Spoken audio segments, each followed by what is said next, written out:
सबको जय मसीह। और डेली मन्ना में फिर एक बार आप सबका स्वागत है।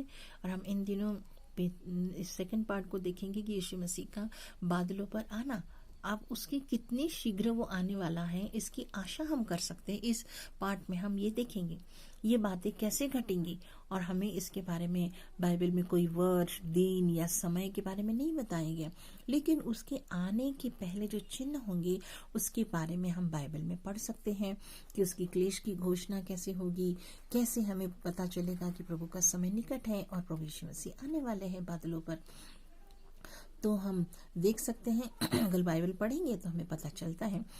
समय के विषय में प्रभु ने कई लक्षण दिए गए हैं। उन्होंने यहाँ तक कहा है कि उनके आने के दिन नूह के दिनों के समान होंगे। मतलब नूह के दिनों की परिस्थितियों को हम देख सकते हैं। उसमें 3 बातें हैं।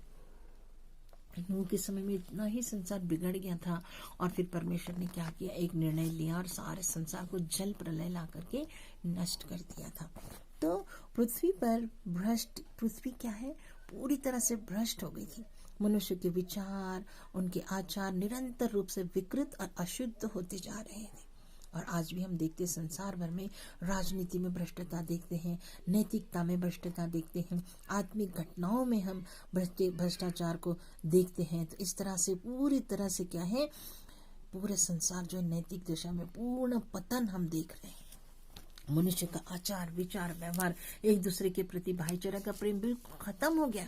सिर्फ मार काट और नाश करना और दूसरों की बदला लेना, ये सारी भावना, इस ऐसी अशुद्धता मनुष्य के जीवन में भरी पड़ी है। तो मनुष्य की इतनी अशुद्धता और अश्लीलता की ओर झुक गया है कि वो अपने ही दूषित विचारों की शिकार हो गए।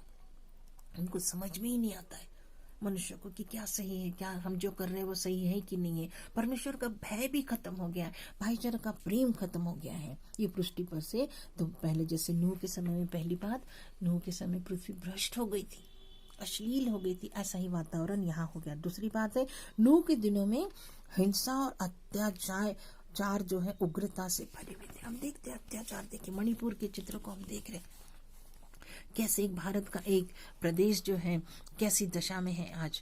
वरिष्ठ सलाहकार, राष्ट्रपति और जो लोग हैं वो सारे सलाहकार भी कैसे हैं, कार्यालय में अपने से गुनाह, हिंसा, उग्रता, नियंत्रण रखने का उनके ऊपर का नियंत्रण ही खत्म हो गया है।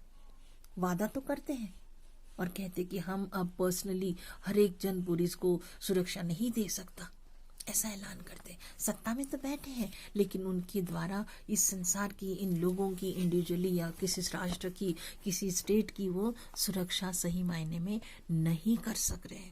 इतना उग्र और इतना द्वेष भरा देश हो गया है कि लोग एक दूसरे की सहायता करने के लिए, सरकार भी किसी देश की सहायता करने के लिए चुप बैठी हुई है। तीसरी बात है, प्राचीन काल के युग में तीसरी विशेषता यह थी कि लोग परमेश्वर के प्रति लापरवाह हो गए थे। हमने देखा पृथ्वी भ्रष्ट हो गई है। दूसरी देखी है कि उसमें उग्रता आ गई है, एक दूसरे की मारकाट है। और तीसरी बात हमने देख रहे हैं कि उनको परमेश्वर का भय नहीं, लापरवाही, खुदा है कि नहीं है, हम ही है, सारा डिसीजन लेंगे तो हम ही है। लोग ऐसा जीवन बिताते हैं कि जैसे न्याय की कभी आने वाला ही नहीं है, हम ही न्याय करेंगे, खुद न्यायी बन बैठे हैं। वे खाने पीने में, शादी ब्याह में मगन है, उनको कोई परवाह नहीं किसी के जीवन की, कोई मर रहा है, कोई जी रहा है, क्या हो रहा है, कुछ नहीं। ऐसी दशा आज भी हमारे इस पृथ्वी पर हम और भारतवर्ष में खासकर हम देखते हैं। आज भी हम शहरों में विकास तो कर रहे हैं पर नई नई इमारतें तो बनने लग रही हैं, लेकिन भविष्य में उनके लिए योजना, उनका क्या होगा इसके बारे में कुछ भी नहीं पता। वर्तमान काल में अमन चैन तो है, लेकिन सब कुछ करते करते समय कभी ऐसा विचार नहीं आता कि इन सब का अंत भी होने वाला है। क्या पता प्रभु यीशु मसीह कब आएगा, इसका कोई किसी को विचार ही नहीं है। सिर्फ अपने कामों में, अपने विचारों में, अपनी अश्लीलता में, अपनी उग्रता में और अपने ही भ्रष्टाचार में वो मगन हो गए हैं। अगर आप इस संदेश को सुनते सुनते ही क्या पता आपको सुनाई देगा तुरही की आवाज और यीशु मसीह बादलों पर आ जाएगा। मेरे प्रियो, समय के बारे में, दिन के बारे में बाइबल में नहीं लिखा, लेकिन ये परिस्थितियां जो नूह के समय की हैं, ऐसी जो बन रही हैं अब दुनिया में, ये समय ही एक चिन्ह है कि यीशु मसीह बादलों पर जल्द ही आने वाला है। हम सबको मालूम होना चाहिए कि प्रभु यीशु मसीह सचमुच बादलों पर आने वाला। ये नूह के बारे में ये चिन्ह दिया गया कि नूह के दिनों के समय उनको याद करो कि कैसे लोग अपने आप में ही थे, अपने में सेल्फ सेंटर्ड थे, और एक दिन अचानक प्रलय आया, उनको समझ में नहीं आया। तो जो भय मानता था, नूह का घराना, उसके 3 बेटे, 3 बहुएं, उनकी पत्नी, ऐसे 8 प्राणी बचा लिए गए। तो मेरे प्रिय, मुझे और आपको समय है, इस संदेश को सुनते सुनते आप अपने मन का फिराव कीजिए, तौबा कीजिए, जानिए कि यीशु मसीह जरूर बादलों पर आने वाला है। ये संदेश आपके लिए है, मेरे लिए। हमें मन की, अपने जीवन की, अपने परिवार की तैयारी कीजिए और अभी प्रार्थना कीजिए, प्रभु यीशु मसीह जब आप बादलों पर आए, आप अपने स्वर्ग राज्य में ले जाने के लिए आए, तो मुझे घराने को मत भूलना। आप हमारी सुधि लीजिए। प्रभु यीशु मसीह इस वचन से आपको आशीष दे, आपको अंदर से आपको एक बुद्धिमत्ता दे कि हम कैसे जीवन जिए इस दुष्ट संसार में। हम अपने आप को अलग रखें, प्रार्थना करें, वचन पर मनन करें और जाने कि कैसा समय आने वाला है, और प्रभु यीशु मसीह के बादलों पर आने के लिए हम तैयार हो जाए। यस, मराठी में एक बहुत सुंदर गीत है, प्रभु येणार